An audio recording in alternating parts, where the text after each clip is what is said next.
Hello, what's going on? This is the KNL Sports Huddle. We're back. Another episode. It's our fourth one, man. How you feeling? I'm doing well. I remember we said first week that we're starting this at the exact right time with everything going on, and it just kept on delivering this past week. This sure did. We had Sweet 16, Elite 8 weekend. Gave us a couple good games. Again, just crazy. We still had some blowouts with as good a matchups as we had. But we've got four one seeds in the Final Four. First time that's happened since 2008. So we'll definitely dive into our Final Four preview, recap some of the games over the weekend. Uh, we'll also get to some NFL topics. We had a couple signings over this past week. We had a brawl in the NBA, so the first time that's kind of happened in a while. It's always a little scary on a basketball court with fans that close proximity. And then we'll finish things off with some MLB talk. We had opening weekend, which I feel like we had more interesting things happen over this baseball opening weekend than we've had all season in the NBA. I swear. So if that doesn't say the rising stock in baseball, the popularity going up there, I don't know what does. But we'll get things started with college basketball here. So I don't know if you saw last week, shortly after our pod was done last week, I got news that St. Francis, not a program that you would see in the news too often. They were a first four team in this year's NCAA tournament. They ended up losing to Alabama State in that first four matchup. It was the first game of the whole tournament. It was actually a really good game. It came down to the wire. But after the game, not long after, St. Francis ended up deciding to, after the 2026 year, dropping to Division III. The main reason of that was because of the current landscape of college athletics, everything to do with NIL and the transfer portal. And this just kind of brings up a bigger topic in terms of the current landscape of college athletics with all the money being brought in by these schools to pay these players. It puts the top dogs, the top brands at the top, and really puts these smaller schools at a disadvantage. So I just want to ask you to get this started off. Are we going to see this more often now? Like more of these mid majors, especially in basketball, because there's 300 some odd teams in Division One. Are we going to start seeing them drop like flies into Division Two and Division Three? My biggest surprise was that they dropped two divisions, so that they thought they didn't even think they could compete at the Division Two level. So I just want to ask you, like, is this something looking forward that we're going to have to deal with college athletics? I think a few programs are going to follow St. Francis's lead and drop. I don't know if they'll go down to Division III, but they'll definitely drop. But I mean, there have been schools lately here. East Texas A&M's one. Southern Indiana's another one that just moved up. Um, I doubt they're planning on moving back down anytime soon because Right. especially for basketball purposes when they have that stupid rule where you can't even make the tournament until 5 years Oh yeah. after your Division I team. But yeah, it's you can say it's unfortunate, but it's kind of expected. Super small Division I teams, and don't get me wrong. I mean, there's all kinds of mid majors, and St. Francis is like really really low on even the mid majors of Yes. like financials and financial status and all that. And yeah, they made the tournament this year. Good for them going out. You could say on top because that's quite an accomplishment there in itself. But yeah, I don't. I'm surprised we haven't heard another team because since that was last week, I thought yeah, well, there might be a few like just To follow suit. immediately Yeah. follow suit. It's kind of to send a message that yeah, this is what college basketball could look like. But we haven't seen any yet. But I do think we'll see a few. And yeah, long term, I think it's going to be fine. I mean, there's been like reclassification in the past for money purposes. Not too often, but it happens. But yeah, NIL and the transfer portal, all that throws a wrench into how it usually goes down. So It'll be interesting. I don't think the tournament will change too much when it comes to mid majors, but we'll see. Yeah, there seems to be like this outcry for the Cinderella story, right? And for all the people who are complaining that we have 4 1 seeds in the Final Four, I'm just got to ask them, like, for the Cinderella teams, do we really enjoy the matchups whenever they make it to the Elite Eight and the Final Four? They get blown out. A Cinderella story always ends in a blowout. I think we have the best matchups that we can possibly get in this Final Four, and if that means that the top schools with the more money, bringing in the better players, are going to dominate, then I think it's not going to hurt the tournament anyway, because I feel like the ratings for this Final Four are going to be off the charts. I think it'll break some records. This was from St. Francis's school chairman, quote, "This was not an easy nor a quick decision for the board of trustees. The governance associated with intercollegiate athletics has always been complicated and is only growing in complexity based on realities like the transfer portal, pay for play, and other shifts that move athletics away from love of the game." So, and this coming off the heels of St. Francis making history in their own program. I mean, the team hadn't reached the NCAA tournament since 1991, so a big accomplishment for them this year, and then to drop right after, it's kind of wild. You don't see this a ton, and with the new landscape of NIL and the transfer portal and all that, I would say we'll probably see this a lot more going forward. And to that end, we've seen a lot of moves along the coaching carousel. This happens every year, both in college football, college basketball, even at the pro levels. But just kind of running down the list of the coaches finding new homes. Darian DeVries from West Virginia. Obviously, we know about their snub from the tournament this year in favor of North Carolina.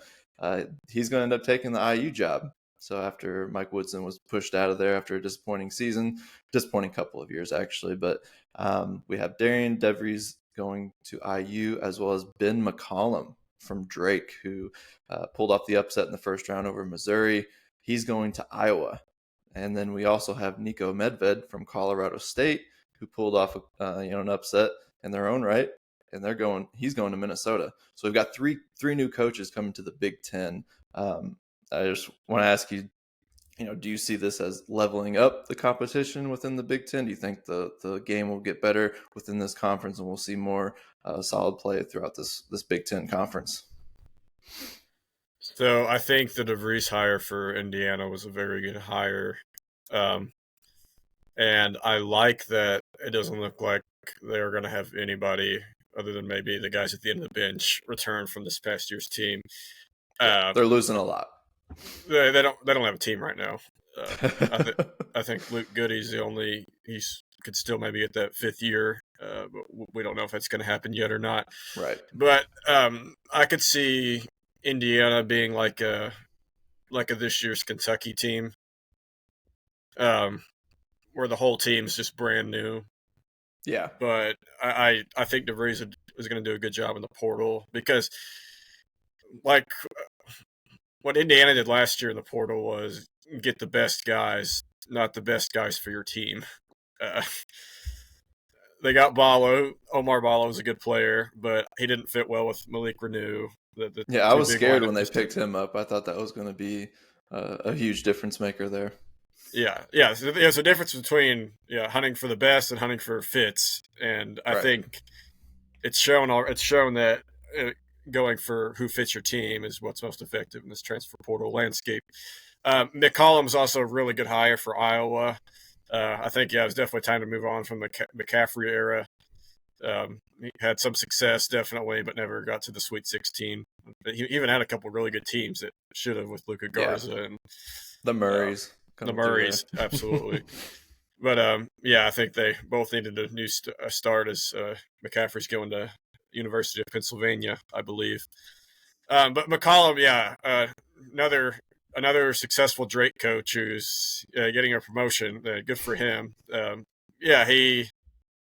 His team battled Missouri and won, and a good SEC team. I thought I had Missouri going on a run, but he Yeah, made Drake look like they belonged up there with the best. Yeah, good for him. And then he's bringing his uh, guard with him to Iowa in the portal, so that's gonna nice. be good for Iowa.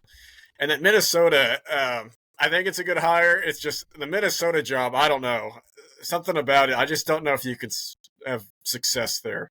A Patino couldn't have success there. Patino could have success there. I thought Ben Johnson did a decent job with what he had. They were competitive most nights, and they had Dawson Garcia, who came from North Carolina. He was a good player, but other than that, Yeah. they weren't. The names just weren't there. But they competed every night and even put off a couple upsets. So I was kind of disappointed to see him go. But yeah, I think yeah, a good coach. It's just I don't. We'll see. We'll see about that one. I, I almost thought with IU, could they have waited for Ben McCollum? Because I think that would have even been a better pickup. And I know he was kind of a front runner or a rumored front runner for that position, along with guys like uh, Brownwell from Clemson and guys like that. I don't know if the Iowa job is one of the better jobs in the Big Ten, but I think he can definitely turn that program around from kind of mediocrity that they're kind of sitting in right now. Looking at a couple more of the moves, I highlighted a couple here. Two coaches going to the ACC, and they need them more than ever right now because they only had one team make it past what was it, the first weekend. Duke was the only ACC team to make First it past round. first round, even the first round. Oh my gosh! So yeah, so we got Will Wade from McNeese. Loved the whole manager, the hype man that I believe he's bringing with him to NC State. NC State's a great job, and I think Will Wade in this position can be a huge competitor to the Dukes and the Louisvilles of this conference. And then we also have Ryan Odom from VCU, another VCU guy. I feel like VCU and Drake just produce, top talent at the coaching position, more so than even players.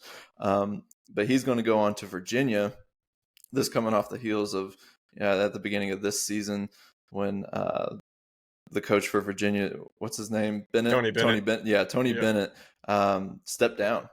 Just couldn't deal with the current landscape of college athletics anymore. So he decided to step down from a pretty good job when he took home a title during his time with Virginia. But Ryan Odom and Will Wade coming to the ACC. Is this going to help out a conference that just sorely needs these guys in their conference? The Ryan Odom thing is it's a full circle moment because if you recall, Ryan Odom was the UMBC coach that upset one seed Virginia in That's 2017. hilarious. So a complete full circle. Yeah, good for him. Uh, Virginia, what the successful Bennett teams were never offensive juggernauts. They always, you could almost argue, sloppy.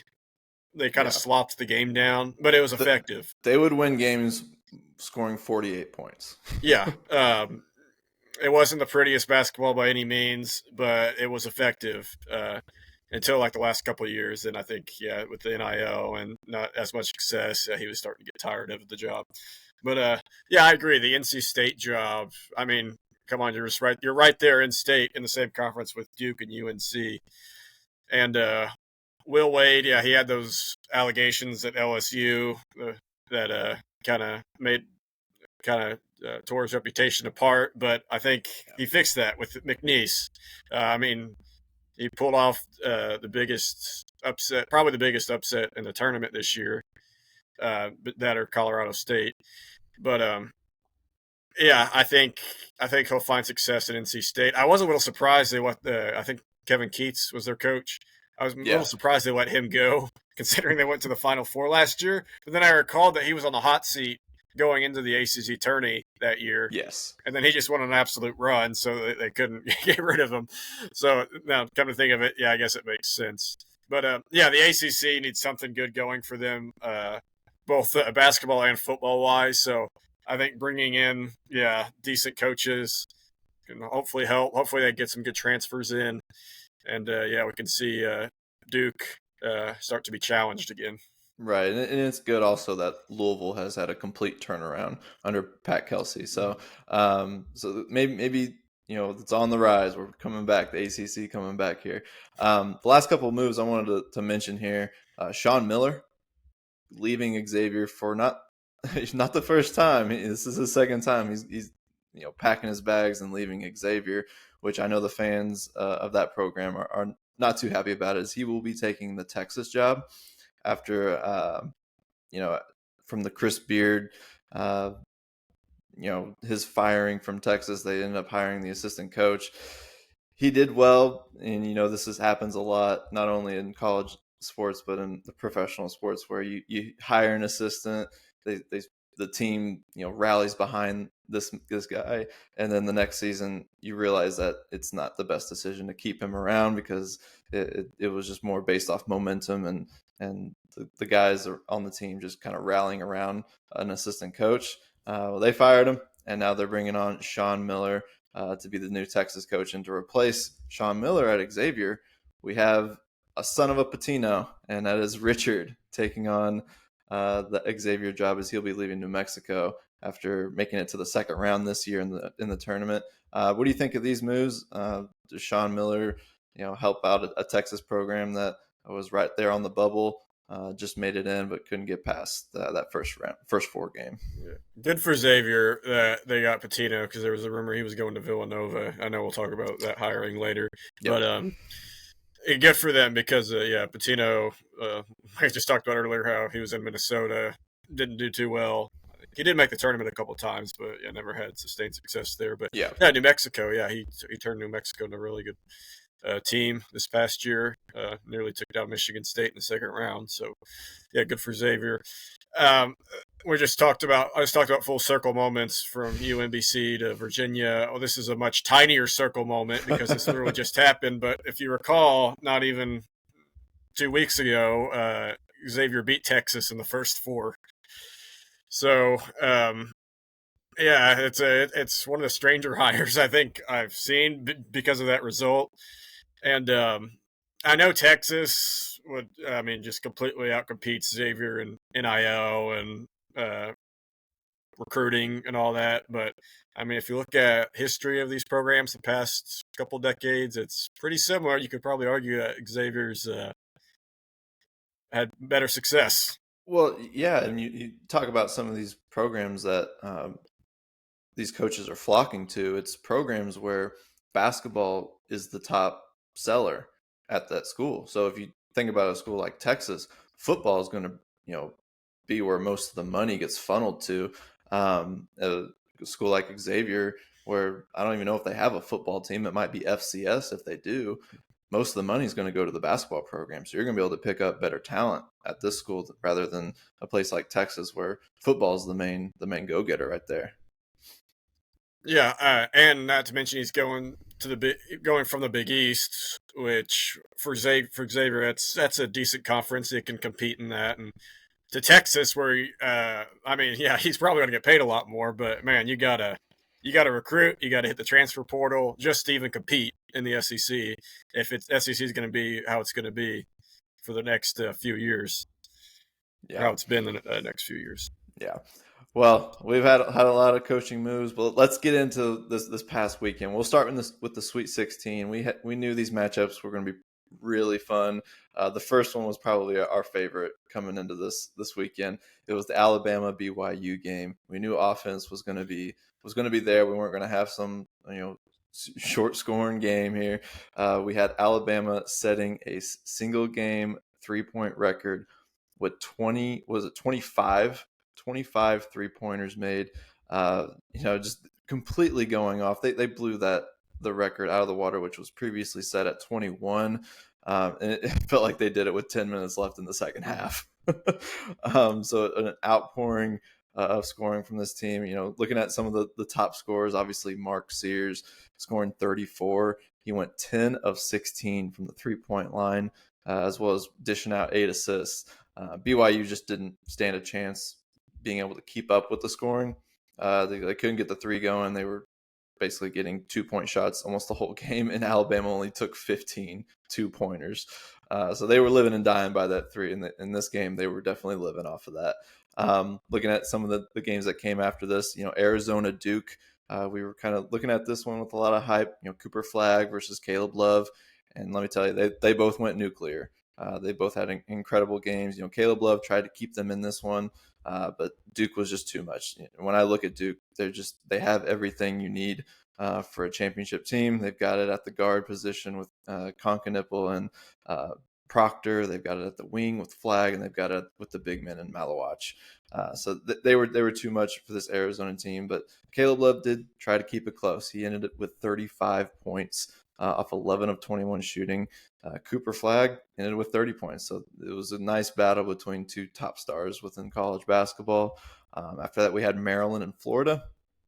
Florida had to clean it up in the second half. They were turning the ball over again in that first half, but they ended up pulling away in the second. And on the heels of that game, the coach for Maryland, Kevin Willard, decided, yep, he's out of here. He's heading to Villanova. So what were your thoughts about that move? Yeah, I don't even. It was weird. It was weird. Like he knew he held so much leverage, and he just like went about his business knowing that, yeah, I'm moving. What are you gonna do about it? I mean, it just to me, it felt completely disrespectful to the Maryland fan base just going into the game and stuff. If you took the job, yeah, if you still took the job and was like quiet about it before, I wouldn't be as big of a story. But yeah, um, I don't even. I haven't even looked at the numbers. I didn't. Is it that much of an upgrade to go from a Big Ten team in Maryland to Well, Villanova? this could be another situation where the Maryland is kind of divided between their basketball and their football program, whereas Villanova, it's all basketball with their NIL and all the money that would be funneled through that program. Their football team's an FCS program, so I would think it is a step up from the Maryland job. But again, you're going from Big Ten to the Big East. We also had Arkansas and Texas Tech as the nightcapper for Thursday. And oh boy, we thought, Calipari was going to make, it all the way to the Final Four, have a chance at it. But he makes a crucial decision at the end of the game, not calling timeout for a star player. And, as far as this game went, Texas Tech, obviously a good 3-point shooting team, but Arkansas had a double-digit lead for most of this game, especially in the second half. For them to give up that lead, a big time loss for them. I know they did a lot with what injuries they had throughout the year, but they got back the arrow for this game. But a tough loss for Calipari and the Arkansas Razorbacks after giving up that big lead. So that was a recap of the Thursday slate. So I'll start from the top real quick on my takes. So BYU Bama, yeah, we mentioned the 25 for 51 from three. I don't think I I think LeBron would have had trouble winning a game with that against a team with that stat line. So I don't know what was in the water in Newark that night, but BYU had 88 points, and that was the lowest amount any team scored in, in Newark that night. But they didn't stand a chance. They only shot 6 for 30 from three. So six threes to 25 threes. Yeah, that's if my math is correct, that is a 57-point difference. So yeah, that's a lot to make up. So credit to them for even putting up 88. But Arizona Duke, I remember we talked about before that. I said if Cooper Flagg went nuclear, I mean not Cooper Flagg, if Caleb Love went nuclear, Arizona's in it, and sure enough, that happened. I think most Duke teams probably would have lost against the Banchero team, Coach K's last team. Right. They lost to Yeah. a nuclear Caleb Love performance. But this Duke team's just too deep that they were able to withstand that potential loss. Maryland, Florida, going into that game, it was well known the Maryland Crab Five was the one who did all the scoring for them. Like they were known for getting like hardly any bench production whatsoever. Right. It was a lot would have had to have gone right for them to have beaten Florida, and yeah, it was actually may have been worse this game because Maryland only scored 71 points in that game. 4 guys scored 68 of those 71 points. So against a top tier SEC 1 seed, that is not going to get the job done. And yeah, Arkansas, Texas Tech. Yeah, Calipari. That was a classic Calipari loss. The no timeout thing, it doesn't bother me if that's what they've practiced before, because there's an argument to both sides. Because if you call a timeout, that allows Texas Tech to set their defense up. And it could be you could be more likely to score when Texas Tech's getting back on defense and it's kind of all chaos. Obviously, it didn't work this time. But shout out Darian Williams though, because he hit the game tying 3 with a minute to go to send it into overtime, and then he hit the game winning spinning layup in overtime to seal the deal for the Red Raiders. Yeah, and it's a sentiment and a frustration felt by Kentucky fans across the state, especially in Lexington, of Cal not making adjustments for one, because the defending the 3-point shot in that second half was almost non-existent, and relying on the talent at the end of games rather than trying to draw something up for his star players. He relies sometimes too much on the talent that he brings in. So that's been some of the criticisms of his time with Kentucky, and it's now Arkansas gets to feel what Kentucky fans have felt all this time. But still an incredible run. I mean, looking at where their season had started, at least in conference play, going 0-5, we mentioned it before. So for them to make the run that they have in this tournament as underdogs the whole time, through every round. So still a good year and a good start to what will hopefully be a successful tenure with the Razorbacks.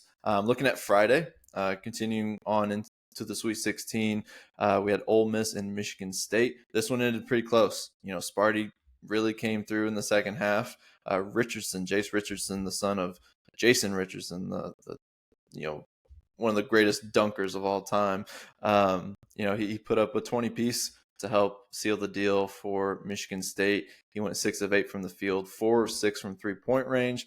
Got some good production from Carr and Akins as well. But the player that probably stood out the most to me was Sean Padula for Ole Miss. The headband, and you could spot him out there at all times, and he put up 24 in this game, going 4 of 9, just hitting some really tough shots to keep them in it.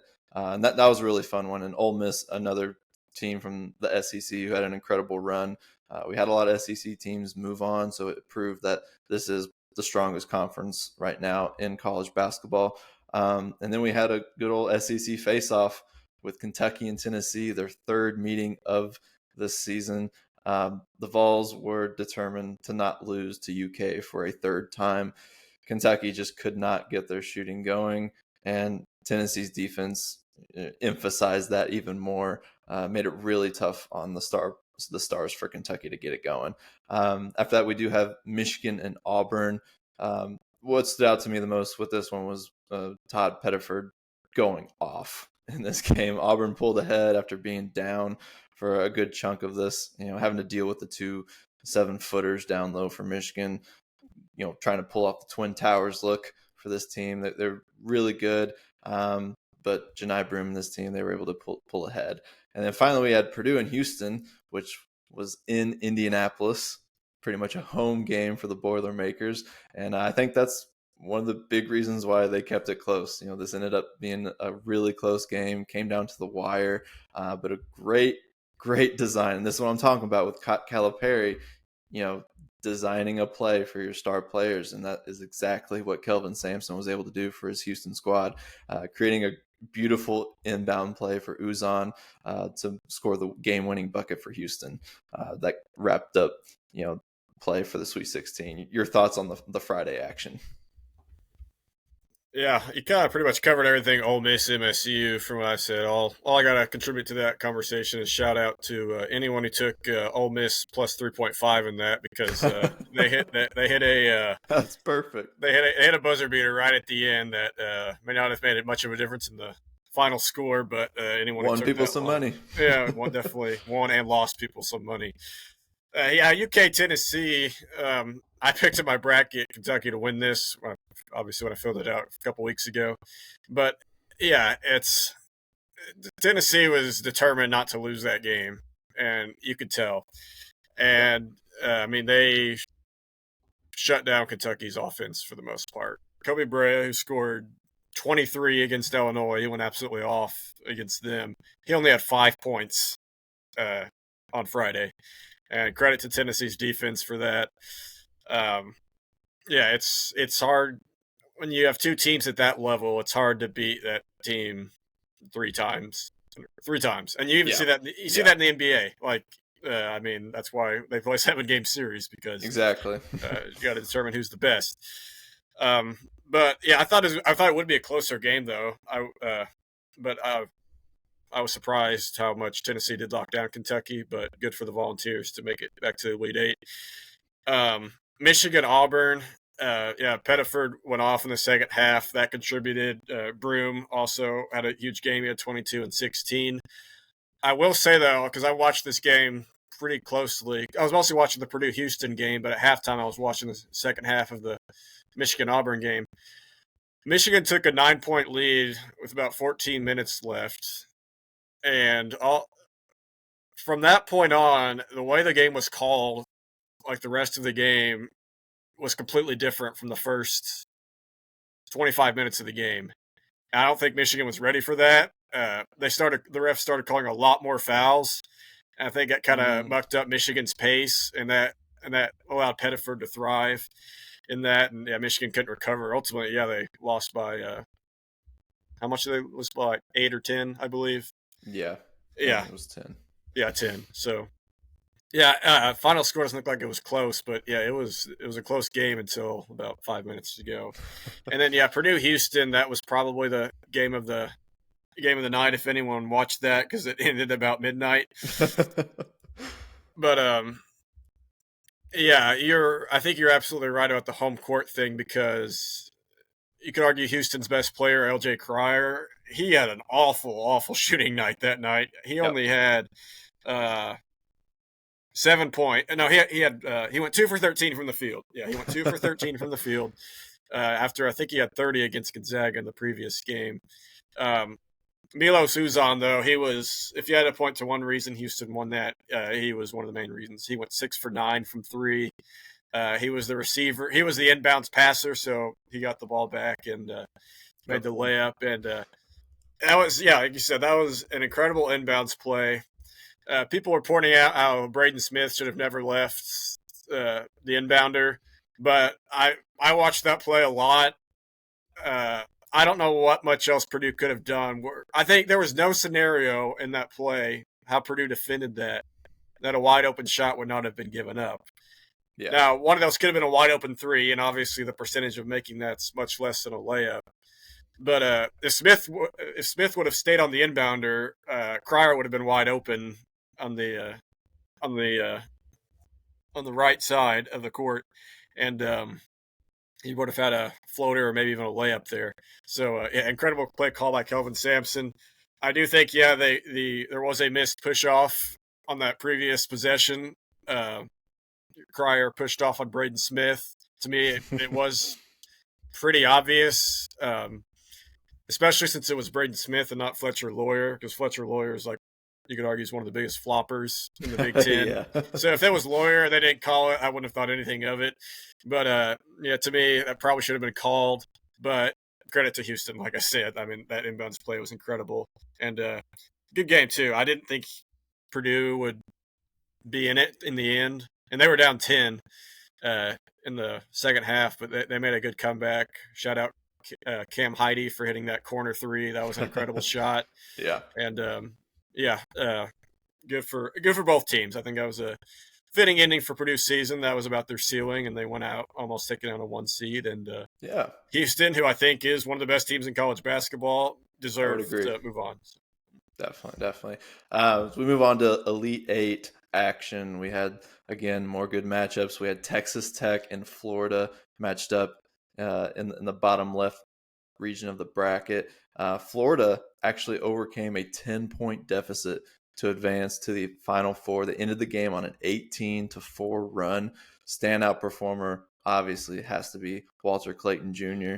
I've heard some comments of him being like the Steph Curry of this tournament. I think that's a little much, but he hit some really tough threes, fadeaway threes, just coming off screens and fading to his right side. Was a really tough shots to make, and he ended with 30 points, going 3 of 8 from the 3-point line, hitting 50% of his field goals. So he was definitely a standout performer. But I think a huge difference maker was Thomas Howe. I think it's Howe. He came off the bench with 20 points and 11 rebounds. Got himself a double-double in this game. He was a huge difference maker. Florida's got the trees. They got Condon, they've got Howe, they got Handlocked, and they're all huge performers in this tournament so far. After that, we had Alabama and Duke. This was probably my favorite matchup of the Elite Eight. But Duke pretty much stifled Bama's explosive offense. And when you have a team like Duke, who we know how good their offense is with Flagg and Proctor and Knipple, and they seem to get a lob to Malawach every other time down the court. It comes really easy to them. But when you couple that with their defense, it instills even more confidence in my pick of Duke winning the national championship. Knipple ended with 21 points. Actually went perfect from the free throw line. I know we don't usually rattle off a stat like that, but in this day and age in basketball, you just don't see the guys going perfect from the free throw line anymore. But a decent game from Flagg. He had 16 points. Malawach with 14. Proctor with 17. A very balanced attack from their starters. But yeah, they put Alabama away pretty early in this one. That was a 20-point win. We knew Alabama wouldn't be able to, pull off another performance that they did from the previous round. We knew there was going to be some jet lag from their record-setting performance from the round before. But looking at this past Sunday, we had 2 more games. We had Tennessee and Houston, and for everything that Tennessee did great against Kentucky, they just could not replicate it against Houston. Their offense was porous out there. It was awful. And you're going up against a really good defense with Houston. They were out of this from the jump. Houston got out to a big lead from the very start of this game and never let up. They ended up winning 69-50, and we got ourselves another 1 seed in the Final Four. And then we just needed one more. We needed one more to be able to pull off, the all 1 seed Final Four, and that was Auburn against Michigan State. This one was a fun one because Michigan State got down early, but they were able to battle back, make this a close game. Not unlike the Duke Arizona game. Michigan State was able to hang around. They end up losing 70-64. Bit of a scary moment when Janai Broome of Auburn took a hard fall and was looking like he might be out for the rest of the game. 2 seconds later, he's back in and performing, and there was no question Auburn was going to take this one away. But there was a moment there when Michigan State fans were like, "Are we going to pull off a bit of an upset here and make it to the Final Four with this team?" But great job by Tom Izzo. He always is able to make something out of nothing with Michigan State, and he definitely did this year. But Auburn moves on. We got 4 1 seeds in the Final Four. Your thoughts on all the Elite Eight action from this past weekend? Okay, so that first Texas Tech and Florida game, I keep going back and forth how I want to put this. I think I was thinking 50-50, but more 60-40.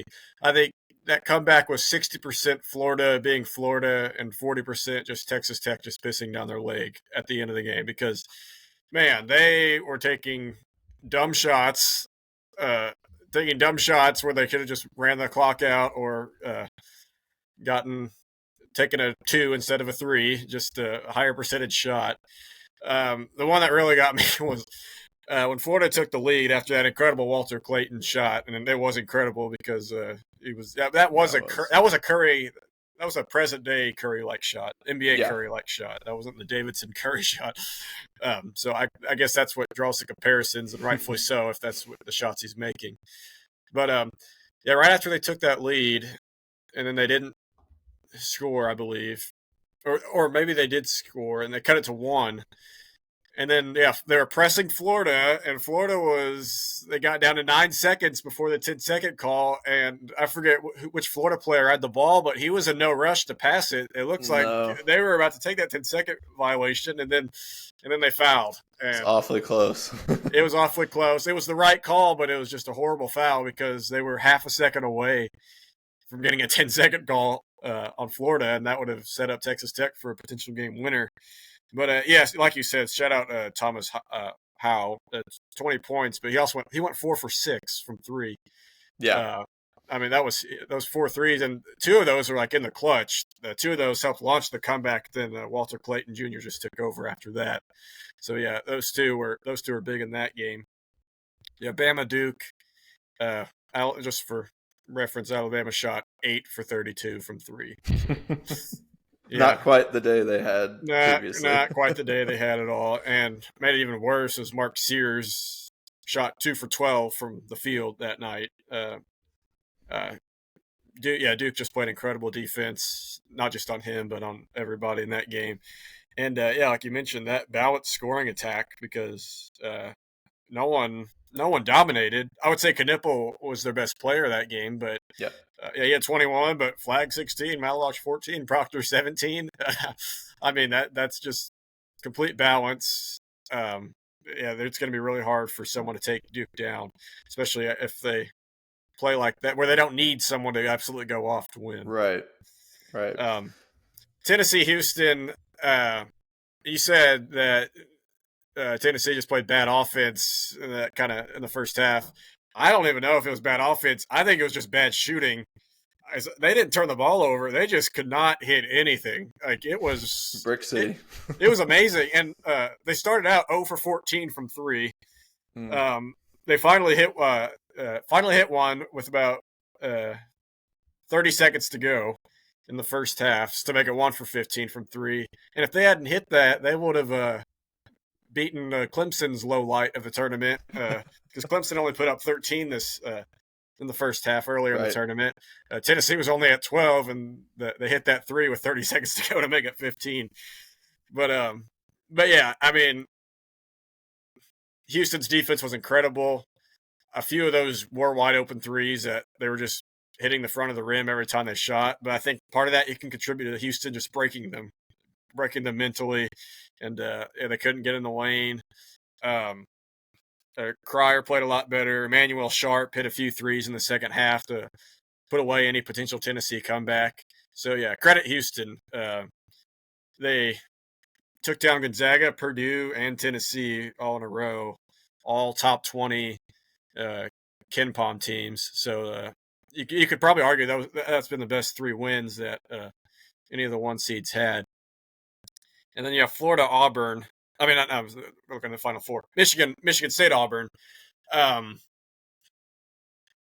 Michigan State, in every single tournament game, all 4 tournament games this March, they always started poorly in the first half. Every single one. Against Bryant in the first round they did. It took them a while to gain the lead. New Mexico, it took them a while. Ole Miss, they were down, I believe, at halftime. And Auburn, they were obviously down at halftime. And unfortunately for them, you can't really do that against Auburn and expect to win. Yeah, you could say they played better in the second half, but Michigan State's guard play was horrendous. Trey Holloman's stats make you want to vomit. He went 0 for 10 from the field. That's not going to get it done. Jaden Akins was not very good either. His stats look okay because he hit a couple threes at the end to make it look a little closer than it actually was. Yeah. Richardson was okay. It wasn't his best game. The only good Spartan performance that day was Jackson Kohler. He had 17. He hit a few shots, so credit to him. But Broome 25-14, another dominant performance against the Michigan school. People are claiming that he may have faked his injury, but he must be a really good actor because whenever he went down, you could just see his leg. You saw how awkward he landed, and and he injured his wrist at the same time. I was surprised he came back in. And not only did he come back in, he had a 3 almost as soon as he came back in, right after he came in. So, yeah, credit to Auburn. The 4-1 seeds made it to the Final Four. And a point you brought up earlier was people complaining about, the 1 seeds and stuff getting – that we'll never see upsets again. Two things I say to that is, one, and we talked about this in the beginning when we were filling out our brackets, if there was a year for all 1 seeds to make it again, this was the year, because just watching college basketball all year, it was clear that these 4 teams, especially towards the end of the year, were above everyone else. Yeah, they separated. They separated themselves, absolutely. And, each one of them got tested some, but there really wasn't much doubt that actually, I'll say there was doubt in the Florida-Texas Tech game. But other than that, there really wasn't much doubt that these would be the teams we'd see in the Final Four. And the other thing is that people are saying the NIL is making that we're not going to have as many upsets. It looks like this year that may be the case, but last year NIL existed, and we had Oakland take out Kentucky. We had Yale take out Auburn in the first round. So I think it's a wait and see on that. I think next year, if it's about the same as this year, then I think that conversation really needs to be had. But I think it's a wait and see. I think all NIL does is it takes away any chance of a mid-major dynasty like Wichita State ever happening again. Oh, like, Wichita State. You recall the early 2010 Wichita State teams that we love those teams. made it to the Final Four. Made it to the Final Four, and then the next year they went undefeated, and then they still had Van Vliet and Ron Baker the next year, and they were a competitive team. Baker. Yeah, but we won't see that. We won't be seeing that again, because anytime a mid-major is going to have a good year, they're going to transfer to a bigger school.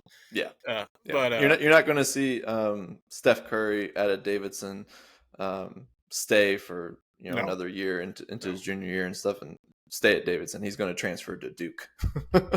Absolutely. So looking at the Final Four, we've got all 4 1 seeds. Janai Broome can rest up, as he's going to have to take on Florida, a team that is very familiar with them. We got an SEC matchup right here in this Final Four matchup. And then on the other side, we do have Houston and Duke. The one thing with Duke is I feel like they haven't been tested to the point of, worrying that they might not see the next round in some ways that other teams in this Final Four have. You mentioned Florida against Texas Tech. That got a little hairy. Auburn with a couple, even like in the first round against the 16 seed, there was it was pretty close there for a little while. And then obviously Houston with Purdue, and even Gonzaga for that matter. It seems like these other teams have really been battle tested coming into the Final Four. So that's the only thing maybe that gives me some pause in thinking that Duke can take this all the way. But Cooper Flagg has impressed me. I know there's a lot of hype around him, but he's definitely impressed me watching him not only this season but this tournament. He's to give him a comp, I would, and not just because this player also went to Duke, but to me, he's very similar to a Jason Tatum. He's very collaborative. He doesn't have to score the ball, but he can put up a 30-piece if need be. He rebounds, he dishes the ball. He's kind of a do-it-all, but jack of all trades, master of none.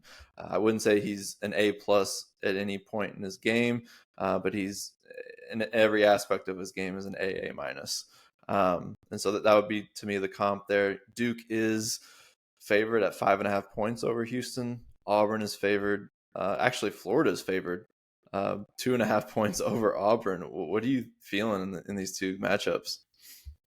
So starting with the first game on Saturday, which would be Florida-Auburn. Yep, so they're both in the SEC, so that means they have played each other this year. So if we look at that matchup, that was at Auburn. Auburn was on a 14-game winning streak in that game. I believe Florida was ranked 4th, I believe, and Auburn was obviously number 1 at the time. And Florida went in there and won 90-81, and you could argue it wasn't even that close at some points, because I remember I watched that game, and Florida at one point had a 20-point lead in Auburn, which was pretty impressive, and that kind of cemented Florida's status of we are here too. Yes, most definitely. And So yeah, I think that's might be why Florida has a slight edge in the markets right now. Um, but it's very evenly matched. You got the bigs with Broom on Auburn, and then you got Condon, and yeah, very evenly matched. Walter Clayton's going to be hitting a bunch of shots. Pettiford's probably going to be hitting a bunch of shots. So yeah, this is exactly what college basketball fans should want in the Final Four matchup, in Yes, my opinion. Um, I'm going to go with my bracket pick. I have Auburn in the championship game, so I will be me taking as Auburn well. in this one. Um, and then the next game, Houston Duke. So you were talking about Duke not being tested, and yeah, that could factor in. But you could also look at the argument and say they are just like the previous 2 years UConn teams, where Yeah, they just dominate whoever's in front of them. Now, UConn never played anyone as good as this Houston team that Duke's about to play. I yeah, think Houston's probably better than last year's one seed Purdue that UConn faced in the championship. But this is a really interesting game because, as you mentioned earlier, and this is a lot of Duke's offense, is drive in, and if it's not there, just lob it up to Malawatch, and yeah. he'll, he'll slam it He's home. got long arms. He's got I mean, long arms. longest arms I've ever seen. But if you've been watching any Houston game, they just clog up the lane. They make any type of work you try to do in the lane, they make it super messy. I think Joseph Tugler and Jawan Roberts, two veteran big guys. I think they could prevent that from happening a lot of times. Do they have somebody who can take down Flag and Knipple? That's going to be the question. To me, that's what the game's going to come down to. And if Houston can hit their threes. Emmanuel Sharp is a deadly 3-point shooter. It's weird because if you just saw him and you said he was a basketball player, he looks like a guy who'd be, oh yeah, he's like a lockdown defender. Like Yeah. he's not built like a 41% 3-point shooter that he is, No. but he can shoot. LJ Cryer, a veteran who missed last year's Duke game, or he got hurt in last year's Duke game. So this is actually, people forget this is a rematch of last year's Sweet 16. Houston as a 1 and Duke as a 4 seed. But I had Auburn Houston in the final game, so I can't change my opinion. I think Houston's going to pull off the upset. It's hard for me to say after watching Duke dominate this tournament, but I can't change Hey, my opinion. you've made your case. You're sticking to your pick, and I'll do the same. So we both, we're going to be going up against each other in this one with Duke and Houston, and I think that one, both these matchups are just phenomenal. I love that we're getting all 4-1 seeds in the tournament here. So we'll move on. Really excited for Final Four, but we'll have more analysis coming after those games. Looking at the NFL now, not a ton of news coming out, but we did have a couple of big signings on the East Coast, up there in the Northeast. We had Russell Wilson signing with the New York Giants on a 1-year deal worth up to $21 million. Half of it is guaranteed at $10.5 million. We also had Stephon Diggs signing with the New England Patriots on a 3-year, $69 million deal. My first thought on the Wilson deal, when the Giants had signed Jameis Winston, that was clear to me that, okay, they're going to pick Shadur Sanders in the draft. They have Winston as the backup. He's a great locker room guy. He's someone who's had a lot of experience in this league that, Sanders can learn from. And he would not have, an issue at all being the backup to a young potential star. And if they needed him to start, he could. And so that was clear to me when they signed Winston. Now they sign Russell Wilson, and this kind of changes the dynamic of the locker room now.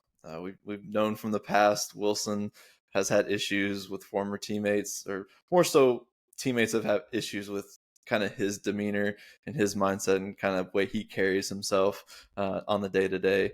Do you still see that going for the Giants as them picking Sanders and really stocking up this quarterback room? or do you think maybe they go for more of a playmaker like Travis Hunter if he falls to them in the draft, and then they pick up someone later in the draft, say Jackson Dart or Kyle McCord, Will Howard type guy at the quarterback position that they can then groom and develop behind these veteran QBs. Just your thoughts on the Wilson deal and how that pertains to the Giants organization. Yeah, I absolutely hate the deal. Not going to sugarcoat it. I love it. I mean, I'm not a Giants fan. But I'm trying to think from if I was a Giants fan from their perspective, there's just no way you can get excited for this because, yeah, like you said, what are they? I don't know what their plan is. If they do still take Shadur, then they're just throwing away that 21 1 year 21 million.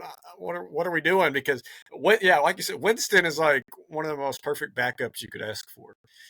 Yeah. Because he's good enough where he could win you a game.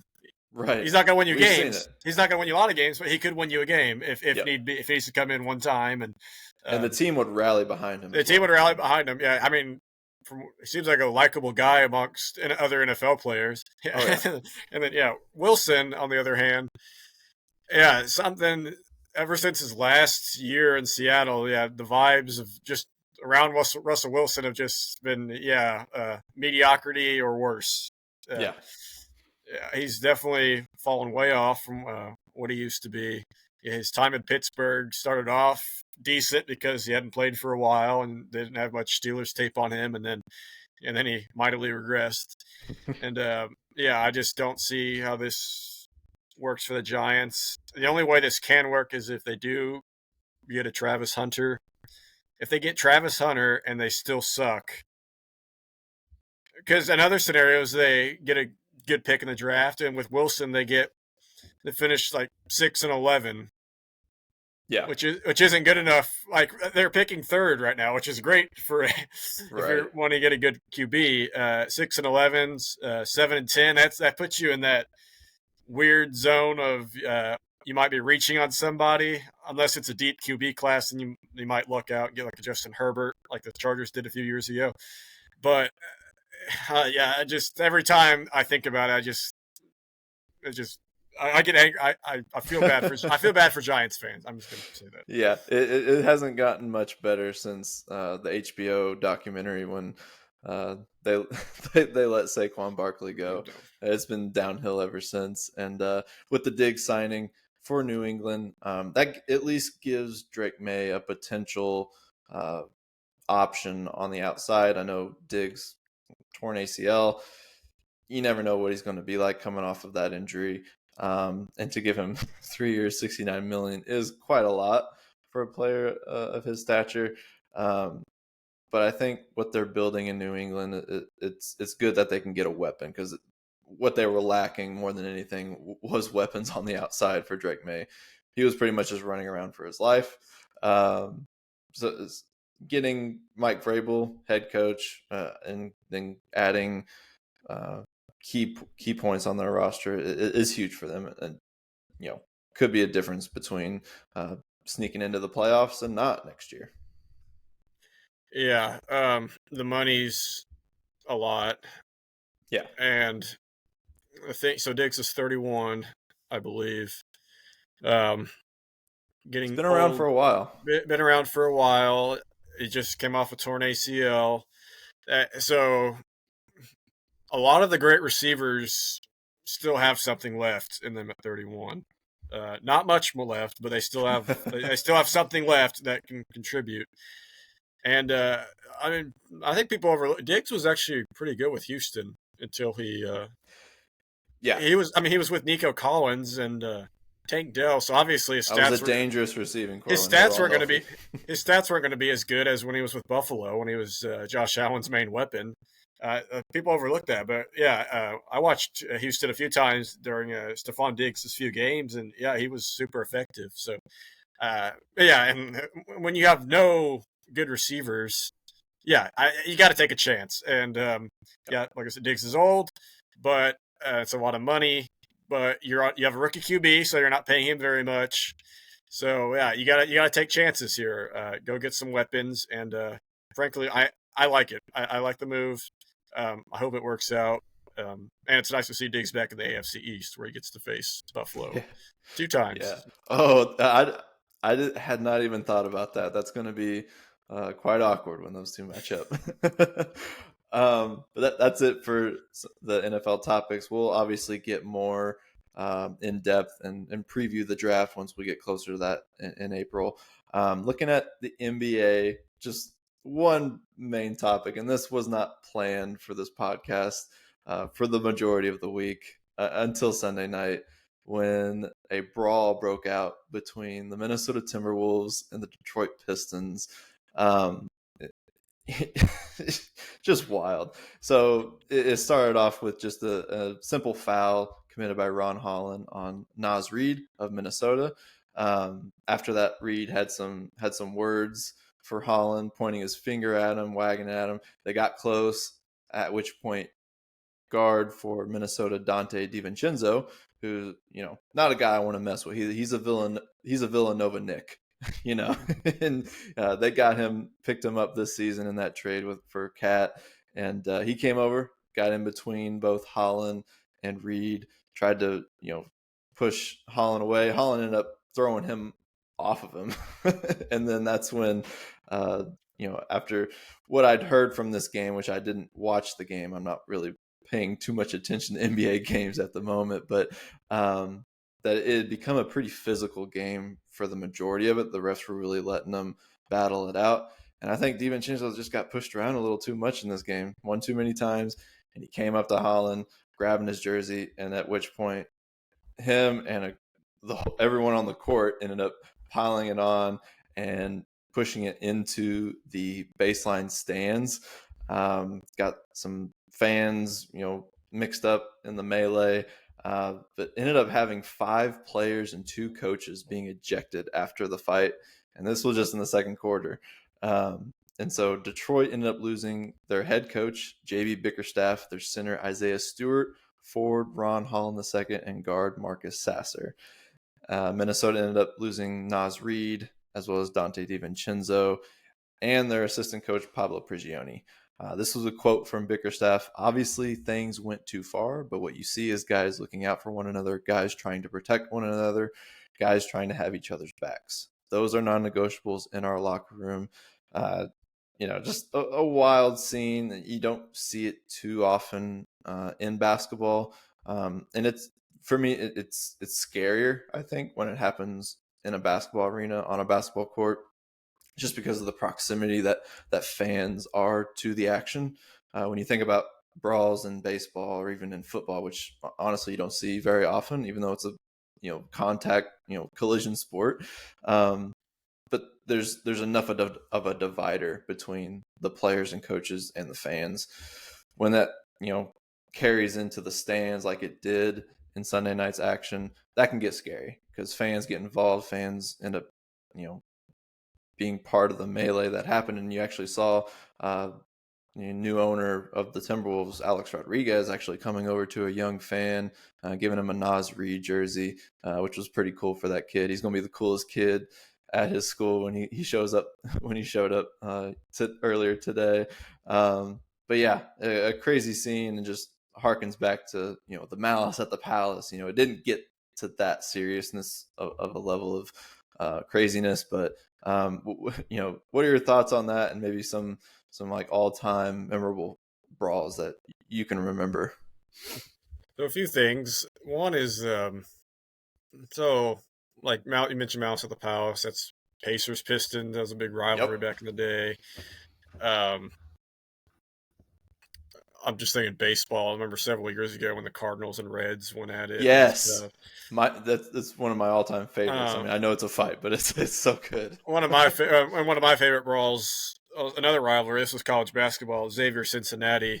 That happened in 2011. Yeah, that one was awesome because the crowd was like chanting at Cincinnati all game, and Cincinnati was getting blown out. They just had enough, and that was a hilarious one. But what all those have in common is that all those are rivals. I feel like for this NBA one, if you told me which two teams would lead to a brawl, I feel like the two teams that were in this one you just picked out of a hat. Oh, Pistons, Timberwolves, and those are the ones Yeah. to fight. But so Isaiah Stewart, I feel like I only ever hear his name when it comes to brawls or Yep. fights or flare fouls. I don't know what he does. I have not looked at his stats, but I mean, I think it's good for the NBA to have got a couple guys like that. Made some news, right? To make Which some was pretty news, much dead in the NBA right now. pretty much dead, and obviously Mouse at the Palace is way too far. While it did provide a great story, Yeah. It did go way too far with getting fans involved and fans pouring drinks and stuff on the players and stuff. But I think brawls like this are good to have. It's good for those to happen every now and then, just so because that's another issue with the NBA. It doesn't get talked about enough. Is just how guys are really friendly with each other. They've been playing a Right. lot with these guys AAU since they were in their early teens, so they know each other. This isn't Jordan against the Pistons, just the hatred for one another. There, we just don't have that anymore. No, and that's why I think a brawl or a fight every now and then it can be good for the NBA. And yeah, it was entertaining. I was with you. I really wasn't watching an NBA that night, but I got an update and I looked at the video and I was like, oh, okay, this is good. This is good. Yeah, and NBA this time in the NBA, March as we head closer to the playoffs, we kind of know who the playoff teams are. Those teams are resting their players every other game, and so it's just a good time to have something like this pop up, because otherwise I don't know that we're talking NBA today. But so that wraps that up. We'll obviously have our preview of the playoffs in a couple weeks, but we did have, as mentioned before, we did have the opening weekend of the MLB. I just wanted to recap some of the top, events, stories that came throughout this weekend. On Thursday, had a couple notable things happen with Washington Nationals. There you go, Washington. You made it onto the podcast. That might be the only time, but Mackenzie Gore striking out 13 in just 6 innings. Obviously, no starting pitching, doesn't go as deep anymore, but to punch out that many, that was an impressive feat on opening day.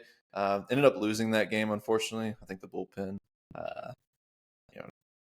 didn't hold up their end of the bargain in that one. But one really cool stat that happened again this year is Tyler O'Neill. I know him very, very well from his days with the St. Louis Cardinals, but he homered again for the 6th straight year on opening day.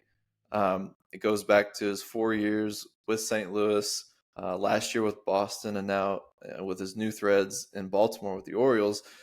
Just crazy. It's his day. Might as well call it Tyler O'Neill Day instead of opening day. It's just a crazy stat that he's been able to put up these numbers on the first day of the season. And then another notable thing that happened is the White Sox won their opener. It was the first time they've been over 500 since 2023. So maybe, they won't be the worst team in baseball again this year. On Friday, a few notable events happened. We had Cameron Misner of the Tampa Bay Rays hit a pinch hit walk-off home run, which ended up being the first home run hit at Steinbrenner Field, and obviously the first walk-off homer as well. Obviously, we know the Tampa Bay Rays playing in the New York Yankees spring training facility down in Tampa because of their hurricane damage to Tropicana Field. We also saw Juan Soto hit his first home run as a New York Met, and then Mookie Betts hitting 2 home runs, including a walk-off in the 10th for the Dodgers as they continued winning. Over the course of this weekend, they ended up going 5-0 to start the year, and it just, feeds into the narrative that this is the most stacked roster in baseball. On Saturday, the Yankees, which we'll get into why, but the Yankees set a franchise single game record, home run record, with 9 bombs. Aaron Judge had 3 of those in a 20-9 victory over the Milwaukee Brewers. They were just one shy of the MLB single game home run record. a lot of the story coming out of this weekend with the Yankees is the new torpedo bats that they've put together for their team, where the big part of the bat is closer to the hands to optimize, where most guys hit the ball and where they want to hit the ball in the barrel of the bat. Kind of looks a little weird when you look at it up close. In game, you don't notice it as much, but your thoughts on the torpedo bats, and is it good for baseball? Should they be legal? I love it. I love it. It's a great storyline that I guess what you call it, the designer engineer for the Yankees Yeah. came up with that, and I of mean, it's course not illegal, it's and not it's not like illegal, and of course it was the Yankees. Before the Astros scandal, you could probably say the most hated team in baseball. Of course, they're the ones come up with it. I love it. I love it, and hey, I mean, the casual fan. I'm not saying true fan, just a casual fan probably prefers games with a lot of home runs over really good pitching. Not saying that's right, but they do. So I think this. I mean, if other teams adopt this, we'll see. But I think it's good for baseball and good for Aaron Judge. He didn't yeah. need much help anyways to hit home runs, but No, he might break his own yeah, previous records yeah, with home runs, but obviously the Brewers weren't too happy with it. Relief pitcher Trevor McGill quoted that the torpedo bat is something used in slow pitch softball. It might not be fair, but it's the Yankees, so they'll let it slide, which is probably true. They'll probably end up letting this slide because it is the Yankees. We've already seen teams, a day or two after already instilling those bats into their lineup. But also another story that came out Saturday was, Rafael Devers being the first player to 10 strikeouts in only 3 games. Not a good start for him and the Boston Red Sox. And this is coming off the heels of him being moved to a full-time DH with Alex Bregman being added to the roster. He's now moved into that third base slot. Some of those storylines coming into the year was that, when asked by reporters, Devers is like, I'm a third baseman. I'm playing third. And that Bregman was going to be playing second. That was kind of the consensus. And then now we have the news of him being moved to a full-time DH. And we've seen players in the past be moved to full-time DHs. It's not easy to just, you're the whole game, you're just up. The only time you get to play is at 3-4 different at bats.